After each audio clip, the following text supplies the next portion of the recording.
Is it worth doing an EPQ? This is a question which I've asked myself a lot during my sixth form journey, before doing my EPQ, while doing my EPQ, and something I think about even after completing my EPQ. And I'm sure it's a question which a lot of you will be having on your mind. And I have decided to create this video to help make that decision easier, to guide you into making the right choice on whether you should be doing an EPQ or not. Now, I did 4 A-levels, or I am doing 4 A-levels. I still have my exams left: maths, further maths, economics, and chemistry. And I also did an EPQ on top of that, based around economics and statistics. The best way to go about answering this question is to split this video into 3 different sections. 1 being the workload, 2 being the usefulness. How useful was actually doing this EPQ for me, for my UCAS journey, for the things I plan on doing ahead. And number 3, was it enjoyable? Did I enjoy doing it? Would I do it again? What would I do differently? So let's get straight into it. Now, when they tell you that the amount of independent work you're going to have to put in for your EPQ is a lot, they are not joking. So many hours on top of your A-levels, on top of revising, on top of doing your homework, on top of anything else you have going on outside school. It is a lot of work and a lot of hours you have to be prepared to put in. You're going to be having to make sacrifices of free time, social time on certain days. Not every single day, but days especially close to your deadlines. The way my school did it was they'd have a word count deadline every month and a half, every six weeks. And I'm someone who didn't really do small amounts of work consistently. I didn't break it down, so I was doing, let's say, 300 words a week. I'm someone who would wait for the deadline to approach. A week before the deadline, I dedicate 2 to 3 days on just banging out my EPQ and focusing on it entirely for those 2 to 3 days, purely because I found this more manageable. I preferred to dedicate a lot of time in one go to my project rather than small amounts of time each day to the project. And I guess it depends completely on the kind of person you are. But either way, I'm sure a lot of you will struggle to be able to keep that consistency, which is something I struggled with as well, because I had so much going on outside: 4 A-levels, TMUA preparation, writing my personal statement at the same time, preparing for my interviews, that I just waited for the deadlines, and it was a lot of work. So much work to the point where I was actually feeling stressed. I was stressed on whether I'd be able to meet the deadlines or not, on whether I'd be able to complete it. It got to a point where I spoke to a teacher in my school and I told him I want to drop out of my EPQ. I no longer want to do this. I feel like I don't really need to do it, and it's a lot of work that I'm struggling to balance with my TMUA preparations. I don't think I'll meet the deadlines. But this teacher convinced me to keep it going.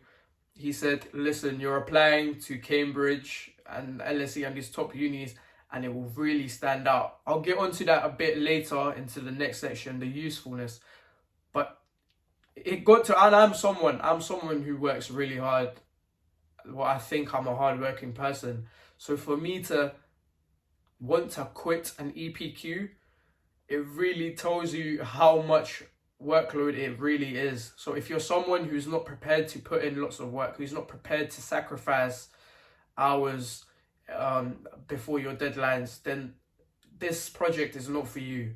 This project is not something where you should just be thinking, oh, I'll just do it, and AI, you're thinking, oh, I'll just use ChatGPT. Come on, man. You're not going to get a good grade and you'll probably get caught out as well. This is a lot of work that you really want to put in. So keep that in mind when deciding to do an EPQ. And now the usefulness. The usefulness will definitely vary from person to person depending on what you want to do. So I was applying to Cambridge and I also had interviews for Imperial. And during my interviews, I talked a lot about my EPQ, both of them. I had 2 interviews for Cambridge and 1 for Imperial. Every single interview I talked about my EPQ. And the moment I spoke about my EPQ and started to engage in a discussion on what I did, what kind of methodology I used, what kind of techniques I used, you could tell that they were impressed. being in that interview, I could look at their faces and I could tell that they were impressed. They were wowed with the work that I had done way beyond the A-level curriculum. So this is an opportunity to really show off to top universities. I'm talking Cambridge, LSE, Imperial, to really show off Oxford. Sorry, I can't forget Oxford. To really show off how smart you really are, how capable you are of going about your life to take time out and learn about these complex things, which is something that university admissions officers are looking for. They're looking to see purely whether you will suit their university environment, whether you'll be able to take on the challenges of your course, of studying at that university. And this shows it. It shows it greatly. It demonstrates it incredibly. And I feel like I've learned a lot of new skills doing my EPQ as well. You learn how to write a bibliography. I don't know if I said that right, but yeah. You learn how to write a literature review. You learn how to write academically, something which will definitely be useful in university. Now, let's talk a little bit about my project. My project title was How Effective is Bayesian Econometrics in Forecasting Young Consumer Behavior? And I carried out my own Bayesian model. And this is all stuff which will definitely be helpful in the course which I am studying, which I haven't firmed yet, but it's going to be maths and economics at LSE. And it's all topic areas which will come up in my course, something which I've already familiarized myself with now. And I'm actually excited. I'm looking forward to taking on this course and learning about it in a greater depth, because I enjoyed my EPQ project. Even in my spring internship interviews, summer internship interviews, I feel like I'll try and talk about my EPQ. Now, obviously, I can't say that it will be useful to that point because I haven't done it yet. Talking a bit more about other courses. If you're doing medicine, I know a lot of people that took on an EPQ project in my school were people that were applying for medicine. I don't know if you can class EPQ as a super curriculum, but I'd say, yeah, it's something I mentioned in my personal statement as well, which was really useful. I had a whole paragraph which was interconnected with my EPQ, and I feel like it was a very, very strong paragraph to really show off to whoever is reading my personal statement. I'll be making a video going through my personal statement. So overall, I'd say if you are applying to Oxbridge, Imperial, or you're applying for a very difficult course to get into, such as med, then I do recommend taking on an EPQ because I think it will significantly boost your application.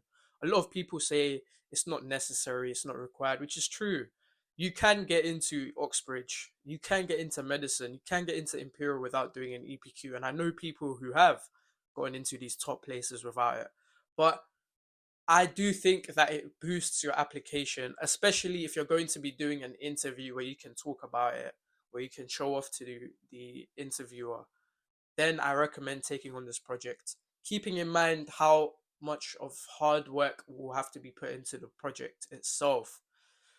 Additionally, if you think you're going to enjoy doing it, let's say you're doing 3 A levels, so obviously you have more time than someone who's doing 4 A levels, then go for it. Do this project. You learn a lot of skills, and let's talk about how much I enjoyed it now.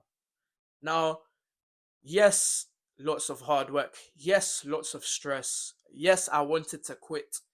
But after I did put in a lot of hard work around November, December time, where I fully started grinding it out, actually getting lots of work done, I flipping loved it, man. I had so much fun understanding these new areas, researching these new things. I know that sounds really neaky, but I didn't think I'd enjoy it. You know how a lot of people say before you do your EPQ to do it on something you'd enjoy. And this wasn't a top. I mean, this was a topic which I was interested in, but I didn't think I'd enjoy it. But I did enjoy it. I did enjoy doing all the things which I had done in my EPQ, and I flipping felt so proud. I felt so gassed when I was flipping meeting the deadlines, when I was going beyond the deadlines and I was approaching an end and I was reading through it over and over again. I was so happy with what I had produced. I didn't know that I could produce something like this, and I loved it. I loved presenting my EPQ as well. And that feeling when you're done, the feeling when you're done with your EPQ is incredible. I was so happy, and right now sitting in this position, I have no regrets in doing an EPQ. I'm very happy that I've done it. I did enjoy it, but there were times where I didn't enjoy it and I hated it and I wanted to quit. But that's just because I was falling behind due to everything else that was going on. But once I actually found the time to work on it, I did love it. And I love talking to other people, getting their insights on my EPQ. And if you think you're going to enjoy this project, or you need this project, or you want to boost your application, then I strongly recommend you take on this project. Another quick reason I want to add is, for me, it was also a little bit about the ego, doing 4 A levels and an EPQ. I want to be that guy, and that was definitely a big factor on me taking on an EPQ.